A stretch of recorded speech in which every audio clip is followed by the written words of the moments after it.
Welcome to ચેતુસ kitchen.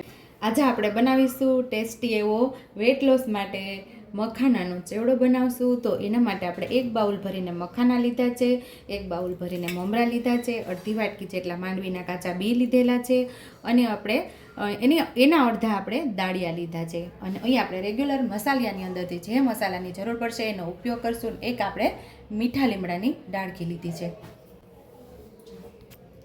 તો આપણે પહેલાં મખાનાને શેકી લેવાના છે।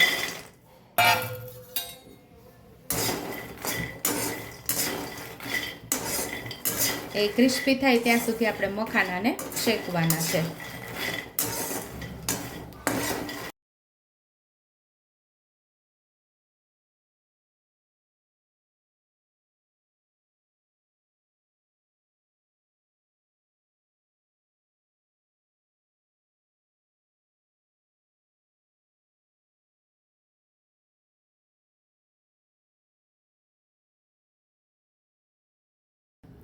તો અહીંયા આપણા મખાના એકદમ શેકાઈ ગયા છે। જો આપણે પ્રેસ કરશું તો એકદમ સરસ ભૂકો થઈ જાય। તો એવા મસ્ત એવા ક્રિસ્પી થઈ જાય ને ત્યાં સુધી આપણે મખાનાને શેકવાના છે। તો હવે મખાનાને બીજા કડાઈની અંદર આપણે લઈ લેશું।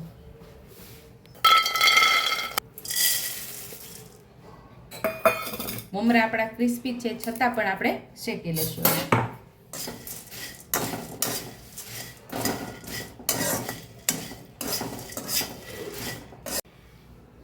તો અહીંયા આપણા મમરા પણ મસ્ત એવા શેકાઈ ગયા છે। તો એને પણ આપણે બીજી કડાઈમાં ઉમેરી દીધું છે।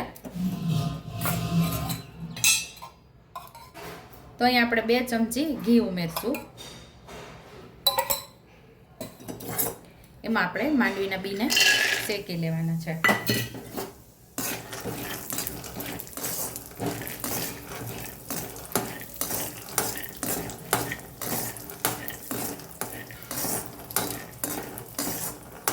સાથે દાળિયાને પણ ફ્રાય કરી લેવાના છે।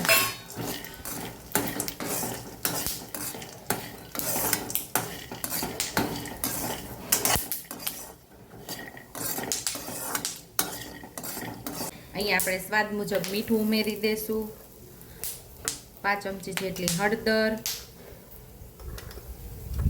1 નાની ચમચી જેટલી અડધી ચમચી જેટલી લાલ મરચું પાવડર, થોડી હિંગ,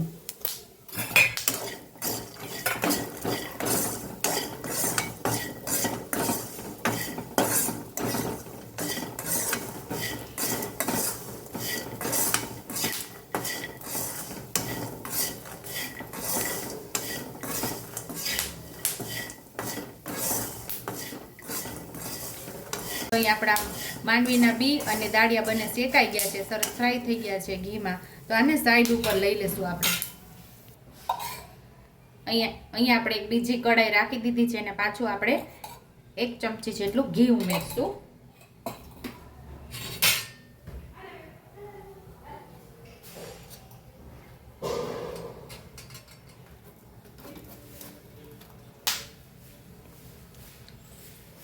તો અહીં આપણું ઘી ગરમ થવા આવ્યું છે। તો નાની ચમચી જેટલું આપણે જીરું ઉમેરશું, મીઠા લીમડાની ડાળખી ઉમેરી દઈશું,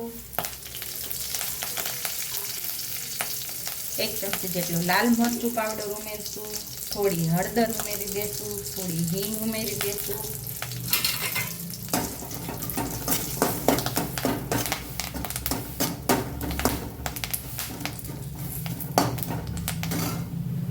થોડું આપણે મીઠું ઉમેરી દઈશું। તો આપણે દાળિયા મમરા બધું શેકેલું એ સાથે ઉમેરી દેવાનું છે।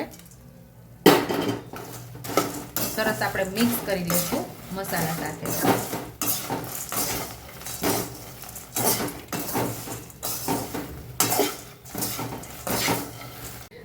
તો ટેસ્ટી આવો આપણો મખાનાનો ચેવડો તૈયાર છે।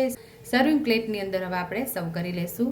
તો ટેસ્ટી એવો મખાનાનો ચેવડો તૈયાર છે। વેટ લોસ માટે તો ખાસ તમે આ ઉપયોગમાં લઈ શકો છો। તમે બાળકોને પણ આવી જ રીતે તમે લંચ બોક્સમાં આપી શકો છો। જો તમને મારી રેસીપી પસંદ આવી હોય તો મારી રેસીપીને લાઈક કરજો, શેર કરજો, સબસ્ક્રાઈબ કરજો, હાઈપ કરજો, બેલ આઇકોનને દબાવતા ભૂલતા નહીં અને કમેન્ટ બોક્સમાં કમેન્ટ કરજો કે મારી રેસીપી કેવી લાગી।